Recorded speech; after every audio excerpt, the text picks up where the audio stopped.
Welcome back after the break और viewers, अगर हम किसी भी माशरे में वहाँ के ड्रामास की या मूवीज़ की बात करें, तो ये जो ड्रामास होते हैं, ये जो मूवीज़ होती हैं, ये किसी भी माशरे के कल्चर को, वहाँ की सकाफ़त को जो है वो डिपिक्ट कर रही होती है। जब हम पाकिस्तान की बात करते हैं, तो अगर हम 80 की दहाई में बनने वाले ड्रामास की बात करें, 90 की दहाई में जो ड्रामास बनते थे और उसके बाद भी जो ड्रामास बनते रहे, उसमें कोई ना कोई सोशल इशू उसको हाईलाइट किया जाता था। उसके बाद कोई ना कोई मॉरल लेसन होता था।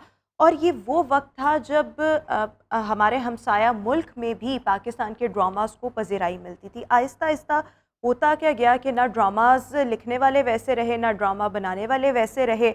और फिर हमने देखा कि जैसे-जैसे प्राइवेट मीडिया चैनल्स आए और ये चीज़ें जब एक्सपैंड की, सो होता क्या गया कि ये चीज़ें जो हैं, या ड्रामा इंडस्ट्री जो है, उसने ज़्यादा बिज़नेस की शक्ल इख्तियार कर ली। अभी अब अगर राइट नाउ ड्रामास की बात करें, तो ऐसे-ऐसे ड्रामास बनते हैं जहाँ पर सिर्फ़ एक रेस लगी होती है रेटिंग की, कि कौन सा ड्रामास अच्छे व्यूज़ लेगा, अच्छी रेटिंग लेगा, अच्छे बिज़नेस करेगा। और इसमें हो क्या रहा है कि हमारे मुआशरे के जो मॉरल एथिक्स हैं, वो ख़राब हो रहे हैं। हमारे मुआशरे में ऑब्वियसली लोगों की तरबियत, या जो अभी बच्चे नासमझ हैं या बच्चियां नासमझ हैं, उनके दिमागों में ऐसी चीज़ें वाया दीज ड्रामास इनकलकेट की जा रही हैं, जो कि ऑब्वियसली उनके आने वाली ज़िंदगी को, जो मैरिटल लाइफ है, उसको बहुत ज़्यादा मुतासर करी है। And that is one of the reason कि तलाक की शरह में भी इजाफा हो रहा है, सेपरेशन के जो इशूज़ हैं वो भी हम ज़्यादा देख रहे हैं। सो हमारे यहाँ पर अभी जो ड्रामास बन रहे हैं, उसमें रेटिंग के चक्कर में आप कोई भी ड्रामा उठा के देख लें, वहाँ पर एक्स्ट्रा मैरिटल अफेयर दिखाया जाएगा। वो नहीं दिखाया जा रहा होगा तो कोई ना कोई तलाक का सीन क्रिएट किया जा रहा होगा। और इस किस्म के जो वाक़यात हैं, वो ऑब्वियसली यंग कपल्स को स्पेशली बहुत ज़्यादा मुतासर करते हैं। सो राइट नाउ जो ड्रामास बन रहे हैं, क्या यही dramas one of the reason है जो तलाक की शरह में हम इजाफा देख रहे हैं? और फिर हम चीज़ों को कैसे बेहतर कर सकते हैं? मियाँ बीवी का रिश्ता, इट्स अ ब्यूटीफुल रिलेशनशिप, लेकिन इस रिश्ते को ऑब्वियसली खूबसूरत रखने के लिए किन किन चीज़ों की ज़रूरत होती है, इसको आज हम डिस्कस करेंगे। हमारे साथ मोटिवेशनल स्पीकर मोहसिन नवाज़ साहब इस वक्त मौजूद हैं। मोहसिन साहब, thank you so much. Mohsin साहब, सबसे पहले मैं आपसे ये जानना चाहूँगी कि अगर हम मतलब अभी हम आजकल के हालात की बात करें, तो येस, हम डिवोर्स केसेस, सेपरेशन केसेस बहुत ज़्यादा देखते हैं। माजी में इतने नहीं होते थे, लेकिन अब जो है वो बहुत ज़्यादा है, जिसमें ऑब्वियसली अदम बर्दाश्त in is one of the reason, compatibility ना होना, इसको बेस बनाया जाता है। But what do you think, हमारे ड्रामास जो हैं वो किस तरह से दिमागों को, जहनों को तबाह कर रहे हैं? जो आपने बड़ी अच्छे अंदाज से बात की कि अर्ली 80s की दहाई और फिर अर्ली 90s से अगर हम देखना शुरू करें, तो पिछले 40 साल के अंदर इस कल्चर में इस कदर तब्दीली पैदा हुई है कि सास को, नंद को, देवर को, जिठानी को, जेठ को, ये जो ससुराल के ये रिश्ते हैं, इनको इतने बुरे वे में पेश किया जाता है, इनको एक विलन के रूप में पेश किया जाता है, जिसके नतीजा में आहिस्ता-आहिस्ता इनका जो एक करैक्टर तसव्वुर में डेवलप हो गया है, वो लड़की पहले से ही अपने ज़हन में लेके आती है। और जो अभी हम बात कर रहे थे रेशो के बढ़ जाने की, इस कदर परेशान-कुन फिगर्स हैं कि जिन पे अगर हम नज़र डालें कि पिछले 1 साल में सिर्फ़ लाहौर शहर में 1,97,200 यानी 1,97,200 खुला के केसेस फाइल हुए। और जो इसके अलावा जिन्होंने अपनी डिवोर्स को प्रोसेस किया अपने तौर पे बैठ के, वो केसेस इसमें शामिल नहीं है। तो ये काफ़ी एक फ़िक्रमंदी की बात है कि हमारे इस मुआशरे के अंदर तलाक की रेशो माज़ी की निस्बत बहुत ज़्यादा तेज़ी से बढ़ी है। बिल्कुल ठीक हो गया। अच्छा देखिए, ड्रामा को हम एक रीज़न कह सकते हैं, but what do you think, जी। इसमें अदम बर्दाश्त, घर की तरबियत, घर का माहौल जिसमें कोई भी बच्चा या बच्ची परवान चढ़ती है, परवरिश पाती है, हुँ, उसका कितना अमल हुँ। दखल होता है? बहुत ज़्यादा, क्योंकि जब लड़के और लड़की को ब्याहा जाता है, उनकी अरेंज मैरिज की अगर हम बात करें, तो सबसे पहली बात तो ये है कि उनकी अपब्रिंगिंग के टाइम पर उनको शादी का कॉन्सेप्ट ही नहीं होता कि शादी दरअसल 2 अफ़राद जो कि मुख्तलिफ एनवायरनमेंट के अंदर जिनकी अपब्रिंगिंग हुई है, एनवायरनमेंटल फैक्टर्स उसके अंदर आते हैं, एजुकेशनल बैकग्राउंड, फैमिली कल्चर, ये सब कुछ। तो वो दोनों जो आपस में रिश्ता बनाने जा रहे हैं, उनको निभाना कैसे है? देखिए, आज हम ये देखते हैं कि कोई भी स्टूडेंट जब अपनी स्टडी के लिए इम्तिहान में बैठता है, तो वो फ़ेल होने के लिए नहीं बैठता, वो पोज़ीशन लेने के लिए बैठता है, वो उसमें कामयाब होने के लिए बैठता है और वो तैयारी करता रहता है। अकेडमीज़ जॉइन करते हैं, रात-दिन एक करते हैं, फिर इम्तिहान में अपीयर होते हैं, फिर मार्क्स आते हैं। लेकिन ये जो सारी ज़िंदगी रिश्ता बनाना है, इसकी कोई तैयारी नहीं होती। इसकी हुँ। कोई और इसीलिए इसमें लोगों की सप्ली आ जाती है।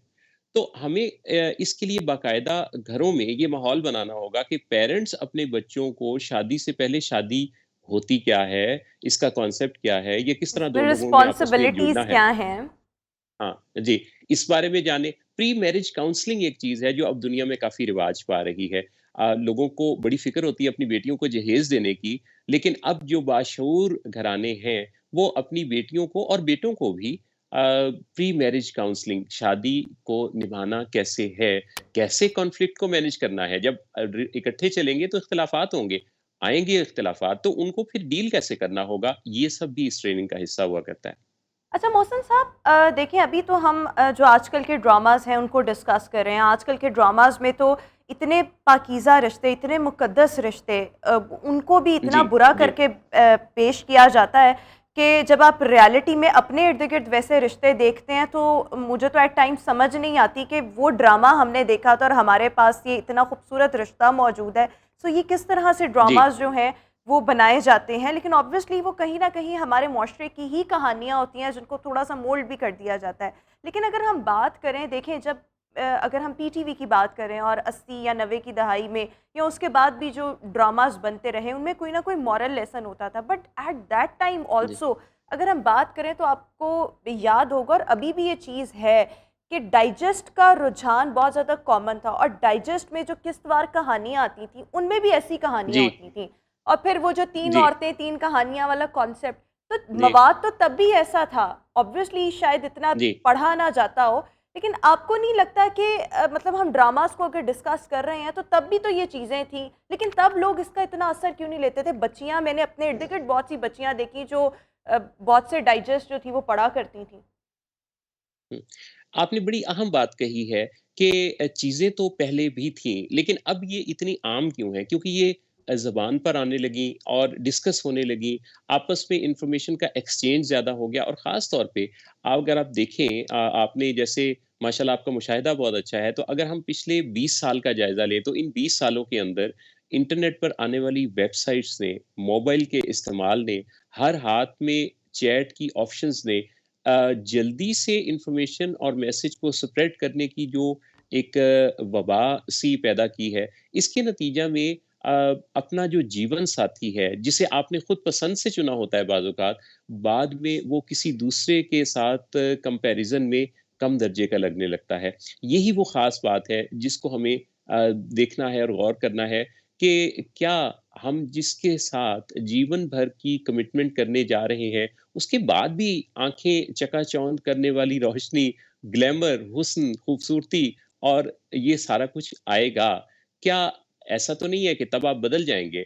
अगर आप हुँ। किसी के साथ जीवन बिताने का फैसला कर रहे हैं, तो ये एक कमिटमेंट है और इस कमिटमेंट में किसी एक पर्सन के साथ जीवन साथी होने का फैसला करना बड़ा अहम फैसला है। ये जो एक्स्ट्रा मैरिटल अफेयर्स की आपने बात की, ये इस वक़्त इस कदर ज़्यादा है। मैं काउंसलिंग के फ़ील्ड से वाबस्ता हूँ और मेरे पास हर रोज़ जितने केसेज़ आते हैं, आपसे मैं शेयर नहीं कर सकता, वो बातें आपको नहीं बता सकता ऑन एयर कि जिस तरह की मसाइल ख़वातीन ख़ास तौर पे और हज़रात अमूमी तौर पे डिस्कस करते हैं। मैं आपको बताऊँ कि पहले तो मर्दों के एक्स्ट्रा मैरिटल अफेयर्स की बात थी, लेकिन अब रीसेंट तो ईयर्स में हुँ। शौहर के होते हुए ख़वातीन की जो दिलचस्पी और अफ़ेयर्स हैं दूसरे मर्दों में, उसका रुझान इस कदर ज़्यादा है और लोग इस बारे में बात नहीं कर रहे। इस बारे में बहुत ज़्यादा बात करने की ज़रूरत है क्योंकि ये जो जिसे हम चीटिंग नहीं बल्कि साइकोलॉजी की ज़बान में इन्फिडेलिटी कहते हैं।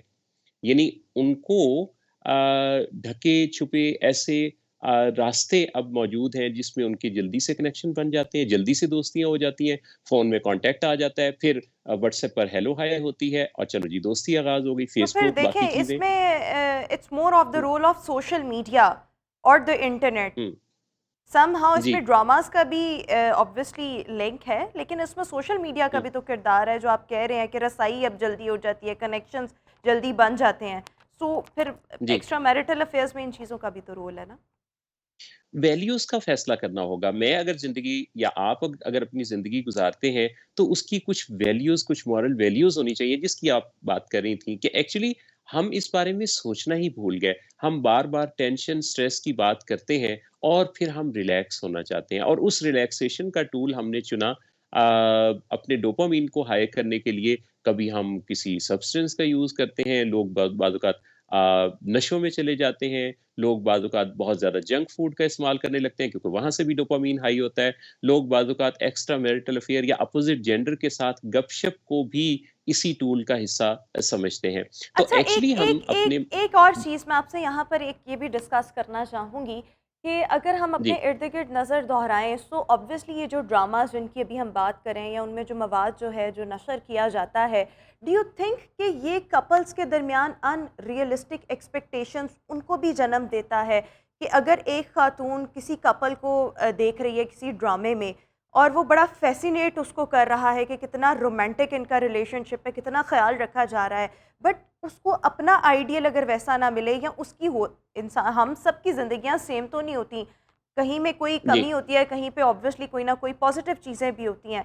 सो डू यू थिंक कि ये जी। ड्रामास जो हैं ये कहीं ना कहीं अनरियलिस्टिक एक्सपेक्टेशंस का भी बाइस बन रहे हैं और फिर हम वो ड्रामास वाली जो चीज़ें हैं वो हम अपनी असल ज़िंदगी में, असल मैरिटल लाइफ में वो तलाश कर रहे होते हैं, जब वो हमें नहीं मिलती तो फिर हमारे पास बहुत वेज होते हैं कि अच्छा फिर हम एक्स्ट्रा मैरिटल रिलेशनशिप की तरफ चले जाएँ या हम वैसे कोई दोस्तियाँ पाल लें। Anything, it could be anything. आप बिल्कुल आपने सही तरफ इशारा किया। एक्चुअली जो हम फैंटेसाइज़ करने लगते हैं, हम फैंटेसी की एक ऐसी दुनिया में चले जाते हैं, जहाँ हमारा जो साथी या हीरो या हीरोइन है वो किसी दरअसल हम उसको एसोसिएट कर रहे होते हैं, किसी ड्रामे के या किसी ख़ास नॉवेल के करैक्टर के साथ और उसकी वो रानाइयाँ, खूबसूरतियाँ और उसका जो बेबाक होना है, वो जब हमें अपने इर्द-गिर्द नहीं मिलता, तो फिर हम उसे ढूँढने लगते हैं और वो फिर कहीं किसी दूसरी जगह टेलीफ़ोन के उस पार कोई दूसरा बैठा होता है जो इसी ताक में होता है कि वो जल्दी से आपको ट्रैप करेगा। और ये मैं आपको बताऊँ कि इसमें एक और ख़ास बात जो रीसेंट ईयर्स में है, मैं बड़े एहतराम के साथ ये बात अर्ज़ करूँगा कि हमारे मुआशरे की निस्फ़ से ज़्यादा आबादी ख़वातीन की है और इन ख़वातीन को ख़वातीन के हुकूक के नाम पर बाज़ औक़ात इस कदर ये चीज़ें हाइलाइट हो रही हैं कि जिससे ये बात तो बहुत ज़्यादा आवाज़ पकड़ रही है कि ख़वातीन के हुकूक, वुमेन राइट्स वग़ैरह-वग़ैरह। लेकिन फ़ैमिली के अंदर फ़राइज़ क्या हैं ये भी एक ख़ास वो पहलू है जिस पर के काम किए जाने की और ख़ास तौर पे मीडिया को काम करने की ज़रूरत है। मैं ऐसी माँओं को जानता हूँ जो अपनी बेटियों के सामने टेलीफ़ोन पर ऐसी बातें करती हैं किसी और से जो कि बेटी को भी पता होता है कि ये किसी और से बात हो रही है। तो आप मुझे ये बताइए कि उस बेटी ने क्या सीखा? और वो हुँ। जब बड़ी होगी जो 9, 10, 11 साल की है, तो उसको अप्रूवल दे रहे हैं आप कि ये हो सकता है, ये किया जा सकता है। तो अच्छा, इसमें फिर एक और चीज़ भी है, जो अदम बर्दाश्त की आपने बात की थी। क्या ऐसा नहीं है कि ख़वातीन जो कि काम-काज करती हैं अ, बाज़ औक़ात नज़र आता है कि उन्हें अपनी जॉब, अपनी शादी से ज़्यादा अज़ीज़ होती है। बॉस की तरफ से पड़ने वाली डाँट जो है वो सह लेंगी, कस्टमर से पड़ने वाली मिलने वाली किसी शिकायत पर उससे माफ़ी तक माँग लेंगी, माज़रत कर लेंगी। लेकिन उनको अपने घर में, अपने मियाँ से अगर कोई कॉन्फ्लिक्ट हुआ है, तो वहाँ बहुत ज़्यादा दोनों ही अना का मसला बना लेते हैं। ये नहीं है इट्स कि अ सिर्फ़ टू वे ख़वातीन का वहाँ traffic, it's not the sole responsibility of any हाँ, फीमेल टू जी, मेक द रिलेशनशिप दोनों तरफ। Beautiful, it's a two way traffic और फिर दोनों की इसमें जी, ऑब्वियसली एफर्ट्स होती हैं। अगर दोनों ही अना जी, में बैठे रहेंगे, you are very much right और मैं भी इस चीज़ से अग्री करती हूँ कि औरत में ज़रा कम अना होनी चाहिए अगर हमारी ख़वातीन ये समझ लें, लेकिन दोनों में ही अना नहीं होनी चाहिए, लेकिन यस औरत में दोनों में ज़्यादा अनाम जो क्या है ये क्या चीज़ होनी चाहिए। क्या लेकिन मर्द ये गलती नहीं करते कि जब ख़वातीन के साथ झगड़ा होता है तो उसकी माँ को और उसके पीछे उसके पेरेंट्स को भी बुरा-भला कहना शुरू कर देते? कितना दिस आम है ये हैपेंस इन और आवर ये कितना सोसाइटी। गलत है। Yes, this happens. अच्छा, एक और और इन चीज़। जी, जी, जी, जी, जी, कंटिन्यू करें। जी, जी, आप प्लीज़ आप बात कीजिए। मैं जी, एक और ये चीज़ भी मतलब मैं ये समझना चाह रही हूँ फॉर माय ओन अंडरस्टैंडिंग कि मैंने अपने इर्द-गिर्द ऐसी बहुत सी बच्चियाँ देखीं जो बहुत डाइजेस्ट पढ़ती थी। अब तो खैर उनकी शादियाँ हो गई हैं और बच्चे उनके हो गए हैं, खुश हैं। जी, लेकिन वो जी। इतनी सेंसिबल थी, उन्होंने डाइजेस्ट वो पढ़ती थी फर्स्ट ईयर, सेकंड ईयर में, मैट्रिक से उन्होंने पढ़ना हुँ, शुरू कर दिए। लेकिन उनको डाइजेस्ट की स्टोरीज़ ने उनके ज़हनों को मुतासर नहीं किया। जब वो अपनी प्रैक्टिकल लाइफ हुँ, में आई, हुँ, सो हुँ। बहुत अच्छे तरीके से वो अपनी मैरिटल लाइफ को लेकर चलीं, बड़े अच्छे तरीके से उन्होंने एडजस्ट किया। लेकिन इसके बरक्स वो बच्चियाँ जो बिल्कुल ड्रामाज़ नहीं देखती थीं और जो बिल्कुल डाइजेस्ट वगैरह नहीं देखती थीं, उनके हाल ज़्यादा बुरे थे। उनमें अदम बर्दाश्त ज़्यादा थी, उनमें अनरियलिस्टिक एक्सपेक्टेशंस वाला जो फैक्टर था, that that was so much. तो व्हाट डू यू थिंक कि ये क्या चक्कर होता है कि आप सब कुछ देख रहे हैं, पढ़ रहे हैं, सुन रहे हैं, लेकिन आप मुतासिर नहीं उस चीज़ से हो रहे? आपने ऐन वो बात कर दी जिस बारे में हमारे काउंसलिंग के फील्ड में बहुत ज़्यादा केसेस आते हैं। एक्चुअली कई दफ़ा पीछे मूड डिसऑर्डर काम कर रहा होता है, मूड की कुछ प्रॉब्लम्स होते हैं, साइकियाट्रिक प्रॉब्लम्स के अंदर मूड डिसऑर्डर्स में कई ऐसी बीमारियाँ जैसे बाइपोलर डिसऑर्डर है, जैसे बॉर्डरलाइन पर्सनैलिटी डिसऑर्डर है, पर्सनैलिटी डिसऑर्डर और कई तरह के डिसऑर्डर्स जिसमें के मूड के उतार-चढ़ाव को आइडेंटिफ़ाई ना करने की वजह से ये चीज़ें दबी रहती हैं, इसको कोई करैक्टर डिफेक्ट समझ लिया जाता है। जब किसी के अंदर कुछ ऐसे मसाइल देखें हम कि जैसे कि हमने एक्स्ट्रा मैरिटल अफेयर्स की बात की है, हाँ, ये एक बड़ा अहम सोशल इश्यू है, लेकिन इनमें से फिर बहुत सारे वो हैं जिनको अपने मूड की मैनेजमेंट नहीं आती। उनको ये सिखाने की ज़रूरत है, काउंसलिंग के ज़रिए उनको टीच करने की ज़रूरत है कि वो जो आप दिल लगाने की कोशिशें कर रहे हैं, आप अपने स्ट्रेस को मैनेज करने के लिए किसी ऐसी एक्टिविटी में चले जाते हैं जो आपका घर ही तबाह कर देती है। तो आप अपने मूड को मैनेज करना सीखें और ये सीखें पर ज़ोर इसलिए है कि अगर हम बात करते हैं तो हम उनको कई दफ़ा नसीहत कर रहे होते हैं कि मूड को मैनेज करें, गुस्से पर काबू पाएँ, स्ट्रेस मैनेज करें। ये अगर किसी को करना आता हो तो वो फिर इसके बरखिलाफ क्यों करे? लिहाज़ा ये सीखने का काम है। जैसे हम कुकिंग भी तो सीखते हैं, हम रेसिपीज़ हुँ। सीखते हैं, हम जो भी करते हैं ड्राइविंग सीखते हैं, तो इसके भी एक्चुअली कोर्सेज़ मौजूद हैं, पर्सनैलिटी डेवलपमेंट, बातचीत करना, कम्युनिकेट करना, सोचना कैसे है? लिखना, पढ़ना, बोलना हम सीख गए, पर हमने सोचना नहीं सीखा। आइए हम सोचना शुरू करें और सोचना कैसे है, ये सीखना शुरू करें। बिल्कुल ठीक, बहुत अच्छी आपने बात की। और मैं एक और चीज़, क्योंकि हम ड्रामाज़ और उसमें दिखाया जाने वाला मवाद वो डिस्कस कर रहे हैं। व्हाट डू यू थिंक, जो इस वक्त पाकिस्तान में हमारी ड्रामा इंडस्ट्री है, जो ड्रामाज़ इस वक्त बन रहे हैं, उसमें से डू यू थिंक कि अच्छे भी हैं और ऑब्वियसली इसमें बुरे भी हैं? शायद बुरा कंटेंट ज़्यादा दिखाया जा रहा हो, लेकिन अच्छे भी ड्रामाज़ बन रहे हैं, मॉरल्स जो हैं, मॉरल लेसन किसी ना किसी में हो, वो चीज़ें जो हैं वो दिखाई जा रही हैं। बहुत अच्छा काम भी हो रहा है, बहुत अच्छे राइटर्स मौजूद हैं जो कि बड़ी ज़िम्मेदारी के साथ काम करते हैं। लेकिन ये जो रेटिंग की दौड़ है, इसका क्या कीजिए? क्योंकि इस रेटिंग की दौड़ में वो इसको मिर्च मसाला समझते हैं कि जब वो किसी एक्स्ट्रा मैरिटल अफ़ेयर का कोई सीन डालते हैं जिसमें दिलचस्पी, क्यूरियोसिटी बढ़ती है व्यूअर की और फिर इसी से तो ये तरग़ीब भी पाती है चीज़ क्योंकि हाँ। माशरा जो रिफ्लेक्ट करता है ना, माशरा एक्चुअली रिफ्लेक्ट करता है आपके स्क्रीन पर नशर होने वाली, ब्रॉडकास्ट होने वाली चीज़ों को। क्योंकि ये टीवी स्क्रीन हो या फ़िल्म स्क्रीन हो या मोबाइल स्क्रीन हो, जो वहाँ पे किसी को करता देखते हैं, उसी का रिफ्लेक्शन हमें अपने इर्द-गिर्द भी नज़र आता है। चुनाचे अच्छे राइटर्स भी हैं, नो डाउट, लेकिन उसमें उन्हें खदशा ये होता है कि अगर वो कोई कोई मॉरल वैल्यूज़ की बात करेंगे, तो लोग नसीहत कितने लोग हैं जो नसीहत सुनने वाले हैं? मेरी और आपकी ये बातचीत की निस्बत अगर यहाँ पे कोई और किसी तरह की बातचीत हो रही होती, हुँ। कोई तो शायद इसको इसमें यंगस्टर्स की दिलचस्पी मुमकिन है कि ज़्यादा होती। ज़्यादा लेकिन होती, हमें एग्ज़ैक्टली। रिवाज देना हमें रिवाज देना होगा।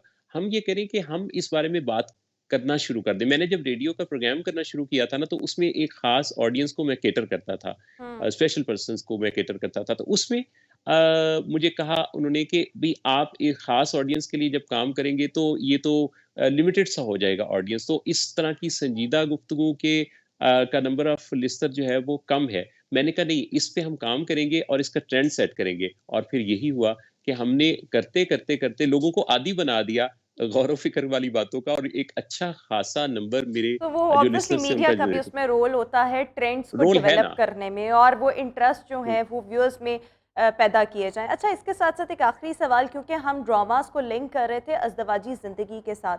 लेकिन ड्रामाज वाला जी। फैक्टर तो हमने बहुत डिस्कस कर लिया, ये जो पहलू था, but what do you think एक कामयाब अज़दवाजी ज़िंदगी गुजारने के लिए व्हाट आर द इंग्रेडिएंट्स और the components that are very much necessary, और फिर वो कंपोनेंट्स जो हैं वो होने भी चाहिए, और फिर एफर्ट्स जो हैं वो दोनों साइड से होनी चाहिए, मेल एंड फीमेल बोथ। एक बात जान के शायद आपको हैरानी हो कि मियाँ और बीवी के दरमियान साइंस ये बता रही है कि 69% ऐसे प्रॉब्लम्स हैं जो सॉल्वेबल नहीं है। यानी नहीं है। 100 में से 69 फीसद मसले वो हैं जो सॉल्व नहीं किए जा सकते।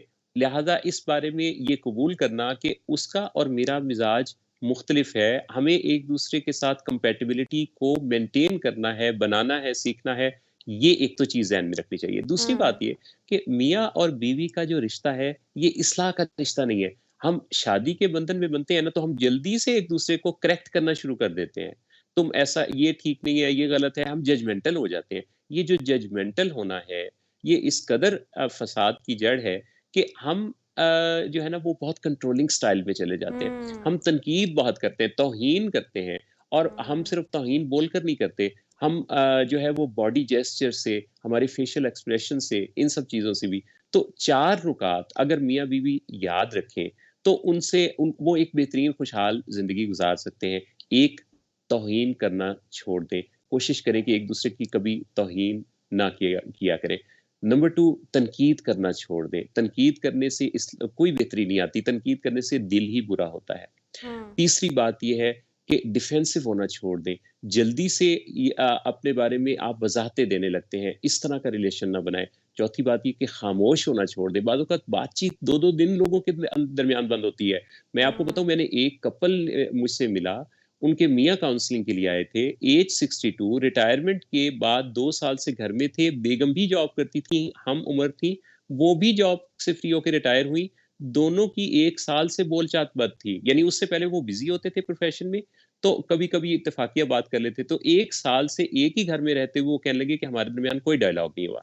तो बातचीत को करना कैसे है, ये सीखें, और ख़ास 3 चीज़ें याद रखें, माफ़ कर दिया करें, नंबर 1। नंबर 2, एक-दूसरे के बारे में जो पॉज़िटिव पहलू हैं, उनको हाइलाइट किया करें, और नंबर 3, अपनी कमिटमेंट्स का ख़्याल रखें, मी टाइम का भी ख़्याल रखें, ख़ास फीलिंग्स का ख़्याल रखें, और फीलिंग्स बिल्कुल। को एक्सप्रेस करने में मदद दें। बिल्कुल ठीक हो गया। बहुत ही खूबसूरत आपने बात की। Thank you so much. Mohsin Nawaz हमारे साथ इस वक्त शो में मौजूद हैं। This is very much important कि अगर आप एक सक्सेसफुल पीसफुल ज़िंदगी, शादीशुदा ज़िंदगी गुजारना चाहते हैं, तो उसके लिए बहुत ज़्यादा ज़रूरी है कि किसी एक पार्टनर का भी कंट्रोलिंग बिहेवियर ना हो, किसी को कंट्रोल करने की कोशिश ना की जाए, बल्कि एक्सेप्टेंस वाला बिहेवियर हो कि जो जैसा है आप उसको वैसा ही कबूल करें, एक दूसरे के हुकूक का ख्याल रखें, और फिर ऑब्वियसली एक दूसरे की फीलिंग्स का भी ख्याल रखें। And this is very much important. और ईगो जो है वो रिश्तों को तबाह करती है, तो ये किसी एक में भी नहीं होनी चाहिए। इसी के साथ अभी हम शो में एक ब्रेक शामिल करेंगे, आपसे मुलाकात करेंगे इस ब्रेक के बाद। Welcome back after the break. और व्यूअर्स, आपको याद होगा तकरीबन 1 महीना पहले एक वीडियो सोशल मीडिया पे वायरल हुई, जिसमें जो दुल्हन थी उसने अपनी मेहंदी का जो फंक्शन था उस पे जो लहंगा पहना था, उस ड्रेस के ऊपर एलईडी लाइट्स लगी थी, और फिर देखते देखते ये वीडियो जो थी वो वायरल हो गई, लोगों की जानिब से बड़ा अप्रिशिएट भी किया गया, और इस मुनफरद अंदाज को जो था वो बहुत ज़्यादा सराहा गया। सो आज शो में मेरे साथ यही कपल मौजूद है जिन्होंने अपनी शादी पर, जो ब्राइड थी, उन्होंने जो लहंगा पहना था उस पे एलईडी लाइट्स लगी हुई थी। लेकिन हमारे पास एक छोटी सी वीडियो है, पहले चल के वीडियो देखते हैं, फिर आपकी मुलाकात इस कपल के साथ करवाऊंगी। तो ये वीडियो आपने मुलाहिज़ा की, और मेरे साथ इस वक्त शो में मौजूद है दानियाल आज़म, जो कि assistant director industries department Punjab है, और साथ ही साथ इनकी मिसेस रिहाब मकसूद, असिस्टेंट मैनेजर एचआर एनटीडीसी वापटा, इस वक्त हमारे साथ शो में मौजूद हैं। Thank you so much for joining us and good morning Lahore. So did you have any idea कि आप लोग वायरल हो जाएंगे? ये वीडियो जो है वो जंगल में आग की तरह फैल जाएगी। वैसे आइडिया तो बिल्कुल भी नहीं था। मैंने रैंडमली ही अपलोड की थी, जैसे आप अपनी शादी की पिक्चर्स एंड वीडियोस अपलोड करते हैं। तो मैंने सबसे पहले मेहंदी से शुरुआत की, तो मेहंदी की वीडियो लगाई, एक इंस्टाग्राम पे लगाई थी और टिकटॉक पे, वहाँ से वायरल हो गई। अच्छा, और आपको अंदाज़ा था कि ये वीडियो वायरल हो जाएगी? मैंने ट्राई की या थी हो पहले। सकती है? मैंने एक दफ़ा पहले ट्राई की थी वीडियो, उसमें ये था कि उसमें इन्होंने फेस कवर किया हुआ था, तो उस वक़्त लोगों को लगा कि ये मतलब वीएफएक्स है, वीडियो इफ़ेक्ट्स हैं, बट रियल नहीं है। हाँ। उस वजह से पहली वीडियो वायरल ना हो सकी, बट दूसरी इन्होंने जो लगाई वो कैमरामैन ने बनाई हुई थी हमारे, और जब वो लगाई तो तब लोगों को यकीन हो गया कि वाक़ई एलईडीज़ लगी हुई हैं अच्छा, वहाँ। आप वायरल होना आप चाहते थे कि ये ड्रेस जो है, या मतलब it was a different kind of dress, तो ये वायरल हो, आपकी वीडियो वायरल हो? बनाने से पहले तो ऐसा प्लान नहीं था, लेकिन जब बना चुका हुआ था और जब मेहंदी हो चुकी हुई थी और जब लोगों के कमेंट्स आए थे, तो तब I wanted to be viral उस पॉइंट पे कि बिल्कुल इसको ठीक। होना चाहिए। अच्छा, सबसे इंटरेस्टिंग बात ये जो मैं अपने यहाँ व्यूअर्स को बताना चाहूँगी, मैंने इनसे ब्रेक में पूछी थी, और वो ये कि ये मुझे लगा कि शायद डिज़ाइनर ने जब ड्रेस बनाया होगा तो उसी ने ही एलईडी वाला काम कर दिया होगा, लेकिन it was her husband's idea, और ये इनके हस्बैंड का आइडिया था, और हस्बैंड ने ही ये लाइट्स जो थी वो जोड़े पर लगाई थी। क्या ऐसा ही है ना रेहा? बिल्कुल ऐसा ही है इनका, बल्कि बचपन से ये ड्रीम कह लें कि अपनी ब्राइड को स्पेशल बनाने का था कि वो सबसे स्टैंड आउट करे। प्लस इनको इलेक्ट्रिसिटी का बहुत शौक था, उसको इन्होंने मेरे ड्रेस के साथ किसी तरह मर्ज किया। बाकी ये आप बताएंगे। क्या करते हैं? मैं काफ़ी कुछ करता हूँ, लेकिन फ़िलहाल मैं जॉब भी कर रहा हूँ। I have a business as well, software का भी काम है मेरा, और इलेक्ट्रिकल इंजीनियरिंग का काम है मेनली। तो बिल्कुल मैंने ठीक। इलेक्ट्रिकल इंजीनियरिंग की थी फ़ास्ट यूनिवर्सिटी से, तो अब आजकल मैं गवर्नमेंट में भी सर्व कर रहा हूँ, प्लस आपके सामने वायरल भी फ्रॉम हो रहा हूँ। Where did you get this idea?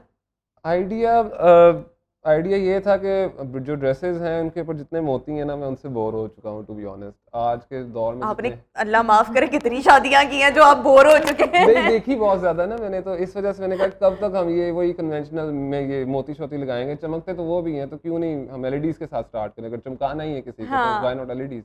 हाँ। तो उससे मैंने ये सोचा कि भाई जो भी ड्रेस होगा हम उसको ऊपर एलईडीज़ लगाएंगे। तब जब मैंने सोचा था आज से 10 साल एंड यू पहले, discuss the idea with rehab before and after she marriage, after निकाह। आफ्टर निकाह, आफ्टर निकाह। एंड शी गॉट अग्रीड, उसने कहा कि ठीक है मैं कर लूंगी? नहीं। इनिशियली नहीं मैं मानी थी, पहले मैंने बहुत रेजिस्ट किया था, लेकिन इन्होंने फिर मुझे मनाया, ड्रेस बना के दिखाया, फिर मुझे पसंद आया। अच्छा, ये ड्रेस जो था ये आपकी तरफ से था या आपके ससुराल वालों की इन तरफ लॉज से? की तरफ से इन था। लॉज की तरफ से था। और फिर इसमें किस तरह से आपने एलईडी लाइट्स जो थी वो लगाई, और फिर ये किस तरह से काम करती हैं, यानी कोई सेल्स वगैरह हैं ऑब्वियसली, मतलब किस तरह से ये चल रही हैं इस टाइम राइट इसका नाउ? सबसे पहले ये था कि ड्रेस पे लगाने से पहले मैंने एलईडीज़ का टेस्ट किया था कि कौन सी एलईडीज़ ज़्यादा देर चल सकती हैं, हीट कम देंगी, बॉडी के साथ कितनी हेल्पफुल रहेंगी, किन की एनर्जी कम रिक्वायरमेंट्स हैं। तो वो पहले रिसर्च करता रहा, 1 महीना मेरा वहाँ लग गया। फिर उसके बाद ड्रेस ऐसा हमने बनवाया, तो उसमें हमने रखा हुआ था मार्जिन के जहाँ जहाँ वो लाइट्स लग सकेंगी। तो ड्रेस कस्टमाइज़ ही इस तरीके से करवाया गया था कि उस पे ये लाइट्स वगैरह एडजस्ट की जा सकें।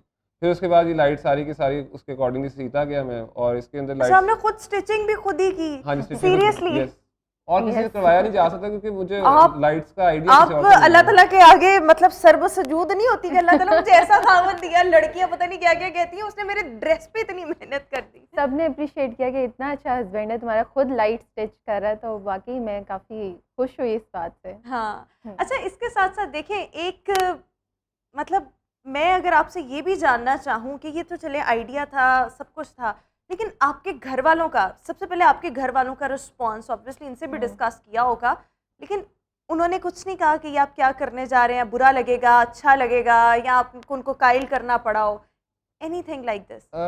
कायल तो करना पड़ा था, उसी की वजह से मुझे ना मैं बारात पे लगा सका, ना मैं वलीमे पे लगा सका। अच्छा, आपने उस पे भी लगा देनी थी? लगाने का पहले यही प्लान कह नहीं रहे था। थे। तो ये था कि वहाँ पे रेजिस्टेंस थी जिसकी वजह से मेहंदी पे शिफ्ट करना पड़ा उनका आइडिया। क्या रिस्पॉन्स था? वो उन- क्या कह रहे थे, घर वाले क्या कह रहे थे? इनिशियली तो मतलब जब काम स्टार्ट नहीं किया था तब तो दे वर लाइक कि यार ये काम नहीं चलने वाला ना, ये कुछ अजीब ही चीज़ है।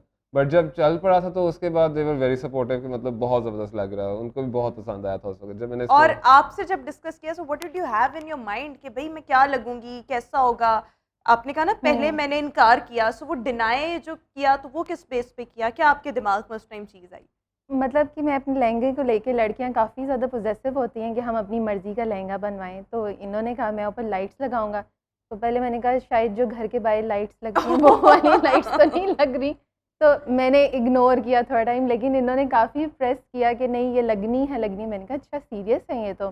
फिर मैंने कहा कि अच्छा बना लें फिर देखते हैं ना। तो जब इन्होंने बनाया चलाया, म्यूज़िक इसमें मज़े की बात ये है कि ये म्यूज़िक के साथ आपकी वॉइस के साथ लाइट्स चलती हैं और अच्छा डिफरेंट हाँ, यही कलर्स। मेरा सवाल था कि किस तरह से चल रही हैं। मल्टीपल पैटर्न्स के तरीके हैं इसके अंदर। आप म्यूज़िक के साथ चला लें, माइक लगा हुआ है इसके अंदर। आप उसके बाद मोबाइल के साथ ब्लूटूथ या वाईफाई के थ्रू इसके अंदर पैटर्न्स चेंज कर सकते हैं, कलर्स चेंज कर सकते हैं।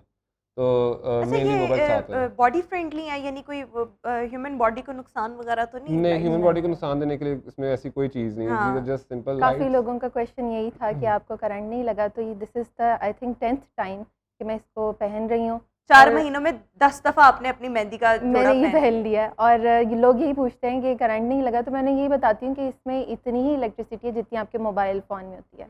तो मोबाइल फ़ोन से तो आपको करंट नहीं लगता, तो इससे भी नहीं लग रहा। बिल्कुल ठीक हो गया। अच्छा, इसके साथ-साथ जब आपने एंट्री की, हुँ। हॉल में आई या मार्किंग या व्हाटएवर वाज़ द सेटअप, जब आपने उसमें स्टेप इन किया, तो लोगों का क्या रिस्पॉन्स था? क्या कह रहे थे लोग? और फिर उसके बाद लोगों ने जब आपसे अपना फीडबैक भी ऑब्वियसली शेयर किया होगा। हर शादी के बाद हम या तो खाने की बुराई करते हैं या अच्छाई करते हैं। इतनी अच्छाइयों में से कोई ना कोई बुराई हमारे लोग निकाल ही लेते हैं। लेकिन हुँ। आपके ड्रेस को लेकर लोगों के कमेंट्स क्या थे? जब एंट्री की थी वहाँ पे तो सब वीडियो बना रहे थे, काफ़ी हैरान थे। कुछ को तो पता था पहले ही कि ये होना है, तो वो दे वर ओके विद इट। लेकिन जिनको नहीं पता, तो वो काफ़ी हैरान थे। वो फिर स्पेशली स्टेज पे आए, उन्होंने कहा ये कैसे चल रही हैं, बड़ी एक्साइटमेंट शो की उन्होंने। फिर वीडियोस बनाई इसकी मेरे साथ मिलके, तो मतलब काफ़ी एक्साइटमेंट लोगों ने शो की। मतलब किसी के बुरे कमेंट्स नहीं थे, ऐसे सबने तारीफ़ ही की कि ये उस तरह बुरा नहीं लग रहा है जिस तरह हमने इमेजिन किया था कि शायद बहुत बड़ी कोई लाइट्स होंगी या कोई डिफरेंट लगेंगी, लेकिन ये अच्छा लग रहा है।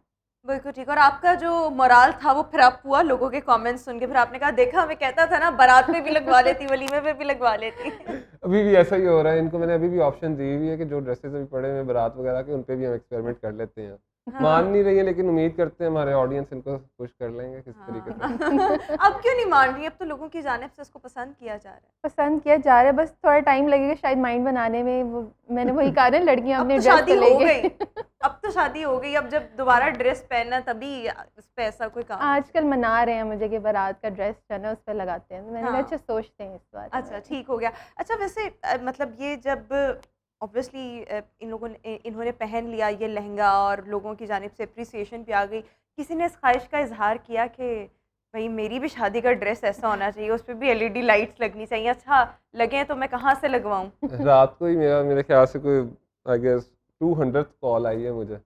मेरा फ्रेंड है, वो शादी कर रहा है, उसने मुझे कहा कि भाई उसको चाहिए ड्रेस ये वाला। तो मतलब नया डिफरेंट ड्रेस चाहिए। प्लस ये कि इस ड्रेस को लेके स्पेसिफिकली कि यही ड्रेस चाहिए, एक और दोस्त है वो भी डिमांड कर रहा है मुझसे। तो वो आप तो ये कारोबार शुरू कर दें। हाँ जी, ये एग्जैक्टली काफ़ी ज़्यादा इंक्वायरीज आ रही हैं, तो मैंने कहा आप अपना एक ना शोरूम खोल लें, वहाँ पे हाँ। ये ड्रेस आप लगाएं। और भी डिफरेंट आइडियाज़ आ रहे हैं इनके माइंड में, मैंने कहा सारे लगा दें। हाँ, इस तरह से देखें ये एक वायरल तो हुआ और अब आपके पास एक तजर्बा भी आ गया है और वो एक सक्सेसफुल आपका एक्सपीरियंस हो गया है, तो अब आप इसमें वेरिएशंस भी ला सकते हाँ हैं। जी, नेक्स्ट प्लान Exactly. है हमारे पास आगे जितने भी खानदान की हमारी शादियाँ होंगी, होपफुली उनकी मेहंदियों में ऐसे ही हम डिफरेंट ड्रेसेस पहन और के आप जाएंगे। ये देखें कि यहाँ डिज़ाइनर्स जो हैं अपने जोड़ों को वायरल करवाने के लिए, उनकी प्रमोशन के लिए, अपने ब्रांड की प्रमोशन के लिए इतना कुछ कर लेते हैं। आपके पास तो अब चीज़ वायरल हो गई है, गई है। वायरल होना ही काम होता है। आपके तो अब घर की चीज़ हो गई है, घर का हुनर है। सो ऑब्वियसली मुझे ये है कि आने वाले वक्त में ये ना हो कि मुझे मुख्तलिफ डिज़ाइनर्स हैं वो भी ये काम अब शुरू कर दें कि अच्छा ये आइडिया है और ऐसा हो सकता है। बल्कि कुछ डिज़ाइनर्स ने इनको कांटेक्ट भी किया है कोलैबोरेशन के लिए, तो उस पर भी अभी सोच रहे हैं इस बारे में। किसी एक ही सही डिज़ाइनर के साथ कोलैबोरेट करेंगे। बिल्कुल ठीक। वैसे आपकी बेगम भी लड़कियों के स्टैटिक्स अच्छे होते हैं, डिज़ाइनिंग अच्छी कर लेती हैं, तो आप इनको भी डिज़ाइनर बना सकते हैं। इंटरेस्ट है? ये इन्होंने मुझे ऑप्शन दी हुई है कि मैं अगर इस तरह का काम करता हूँ तो मैनेज तुम ही करना है, डिज़ाइनिंग सारी तुम करना है। Already as a team work चल रहा है हमारा। अच्छा, ज़बरदस्त ज़बरदस्त। वैसे ये एलईडी लाइट्स लगाने पर कितनी लागत आ गई, या मतलब व्हाट डू यू थिंक ये पूरा जो ड्रेस है ये कितने में विद एलईडी लाइट्स तैयार हो गया होगा? और जब आप इसको प्रोफेशनली बना कर देंगे तब आप कितना चार्ज कर रहे होंगे? प्रोफेशनली हमारा आइडिया इस वक्त ये जो हमने ब्रांड्स मीडियम साइज ब्रांड्स जो देखे हैं, जैसे कि वीरा उस्मान है एंड इस तरह के और don't brands take the names please, we don't allow the free promotion. अच्छा सॉरी, वह हमें वो बहुत पसंद है। लेकिन बात तो इस तरह के ब्रांड्स के लेवल पे मैं रखना चाह रहा हूँ, round about starting price 20 lakh तक होगी। 20 लाख? मेहनत है काफ़ी इसके Skill अंदर। एलईडी तो involved है। 100-200 की आपको एलईडी लाइट्स नहीं, मिल जाती एलईडीज़ हैं। एक्सपेंसिव हैं। एलईडीज़ ही सिर्फ जो हैं वो तकरीबन 1 लाख रुपए की जो एलईडीज़ हैं ये वाली। ये वाली अच्छा, जो हज़ार नॉर्मली मैंने वो देखी है तो बड़ी सस्ती सी होती हैं। ये 1000 नहीं। एलईडीज़ लगी हुई, एक-एक एलईडी की प्राइस मोर देन 110 रुपीज़ या 20 रुपीज़ हो चुकी है। 120 से ऊपर की प्राइस है एक एलईडी की। तो ये एलईडीज़ ऐसे हैं कि मतलब एक-एक इंडिविजुअल एलईडी को मैं एड्रेस करके उसका कलर उसके अकॉर्डिंग सेट कर सकता हूँ और 16 मिलियन कलर्स की ऑप्शन है मेरे पास। अच्छा, तो ये एलईडी लाइट्स आपने स्पेशल कहीं से ऑर्डर की ऑर्डर हैं, ये की क्या हैं था? और उसके बाद उनको खुद जोड़ा है मैंने प्रॉपर्ली। जिस स्ट्रिप के ऊपर जोड़ना था वो कहीं और से आई है, एलईडी लाइट्स कहीं और से आई हैं। कितना टाइम लगा आपको इस ड्रेस को तैयार करने में? मुझे ये ड्रेस को तैयार करने में 2 महीने लग गए हैं। 2 महीने। आपने 2 महीने में कितना काम किया? कितने आवर्स जो थे आई वो इस गेस ड्रेस को दिए? पहला मंथ जो था उसमें I was doing part time तकरीबन 5 घंटे डेली। 30 दिन का हिसाब से 150 घंटे हो गए। हाय, इस और तरह के भी दूल्हा होते हैं इस तरह के भी लड़के होते इन्होंने हैं। अपनी जॉब से ऑफ लिया था। अभी ये कंप्लीट नहीं हुआ, उसके बाद जॉब से ऑफ लेके मैंने काम किया तकरीबन 10 से 12 घंटे डेली। तो एक मंथ ये काम किया फिर जाके ये पूरा ड्रेस बनाया। तो तकरीबन समझ लें कि ये कोई और बंदा करे 2 महीने एस्टिमेटेड टाइम लगता है इसको। इसके अंदर 2 कोडिंग है महीने। प्रॉपर, इसके अंदर सर्किटरी है प्रॉपर, इसका मदरबोर्ड है इस पूरे ड्रेस का हम्म, और इसका एक बैटरी बैकअप का सिस्टम है साइड पे, वो भी मैंने खुद डिज़ाइन किया हुआ है। बैटरीज भी स्पेशल मंगवाई हैं कि हीट ना हो और लंबे इवेंट्स में 5-5 घंटे तक चल जाएँ। सही। आप कुछ कहना चाह रही थी? मैं ये कहना चाहती थी कि इसकी ऐप भी बनाई है इन्होंने जिसमें कोडिंग करके जिससे ये कंट्रोल कर सकते हैं लाइट्स को, लाइट्स के कलर्स को कंट्रोल कर सकते हैं, पैटर्न्स को कंट्रोल कर सकते हैं। प्रॉपर ऐप है उसकी। That's wonderful. तो फिर आप सही 20 लाख रुपए आप बता रहे हैं। हाँ, ऐसे ही। इंजीनियरिंग का ही अपनी जो है ना वो। हाँ, जी। लेकिन देखिए मतलब मैं ये हैरान हूँ, हम सब जो काम करते हैं ना वो हम कभी बहुत मतलब ऐसे भी हो जाता है कि आपका दिमाग वो आइडिया आपको दे, लेकिन कभी कभी वो हमने आइडिया कहीं से लिया होता है, उसको फिर हम मॉडिफाई कर लेते हैं। ये वाला जो आइडिया था आपने कहीं से लिया जिसको आपने मॉडिफाई किया, यानी आपके दिमाग में यही वाली चीज़ आई कैसे? नहीं, मैंने कहीं से आइडिया लिया नहीं, मैंने देखा था वेस्टर्न ड्रेसेस के अंदर लेकिन समथिंग विद लहंगा मैंने नहीं देखा ये चीज़ इस तरह की और इस तरह के पैटर्न्स के साथ तो बिल्कुल भी नहीं मैंने देखी हुई थी। तो आई गेस के इट्स प्योर इनोवेशन। अच्छा देखें, आप अपनी वैसे डिज़ाइनर का भी नाम मत लीजिएगा यहाँ पे, लेकिन मोस्टली आपने क्योंकि डिज़ाइनर वेयर पहना हुआ है, सो जब कोई भी डिज़ाइनर होती है सो उसकी ये ख्वाहिश होती है कि हमसे ब्राइड जो है वो तस्वीरें बाद में शेयर करे पहन के और इस तरह। जब आप वायरल हुई तो आपके डिज़ाइनर को पता लगा, उसका क्या रिस्पॉन्स था और उसने कितना क्रेडिट लेना चाहा? एक्चुअली में मैंने डिज़ाइनर को टैग नहीं किया, उनको शायद पता भी नहीं है कि इस तरह की कोई चीज़ है। मैंने उन्हें टैग नहीं किया, उनको पता नहीं चला अभी तक। अच्छा, अभी भी नहीं पता लगा? नहीं, 4 I महीने don't बाद think भी नहीं so. पता लगा? शादी को 4 महीने हो गए। मे बी वो बहुत रिजर्व भी हों, मे बी वो अपने अपने ही डोमेन में रहना चाहते हो, नई डोमेन में स्टेप इन ना करना चाहते हो, समथिंग लाइक दैट लेकिन वो भी इस चीज़ से फ़ायदा उठा सकते हैं अगर उठाना चाहे तो। हाँ, अगर उठाना चाहें तो। Thank you so much. Rihab Maqsood, Daniyal Azam हमारे साथ शो में मौजूद थे। बहुत अच्छा लगा आप लोगों से मिल के, और आप लोग ऐसे ही खुश रहें और आप ऐसे ही लहंगे बनाते रहें और आपका बिजनेस जो है वो आ जाए। थैंक आमीन यू। आमीन। बस इसी के साथ ही हमारा आज का शो अपने इख्तिताम को पहुंचा। इंशाल्लाह आपसे मुलाकात करेंगे अपने नेक्स्ट प्रोग्राम में। अपना बहुत सा ख्याल रखिएगा। मुझे दीजिए इजाज़त। अल्लाह हाफ़िज़।